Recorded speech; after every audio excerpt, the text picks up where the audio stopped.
there's a tool that I want to also show. It's a GitHub repo by Pittsburgh Computer Science Students Union. So what they do is that they created a really automated process that they upload roles as soon as they open up.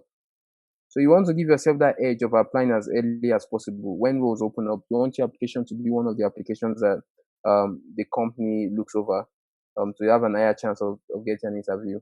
So this was something I used extensively. I visited up to 2-3 times daily. So usually once a role open up in less than 2 hours, they upload the role on this website and you can just apply directly. So once you click on it, it directs you back to the application page on the company for you to apply to. Nice. Yeah, so these are the applications that open for 2022. Just keep revisiting. As soon as companies start recruiting, they upload it here. So that's also something that I think you should do. Spread your net as wide as possible.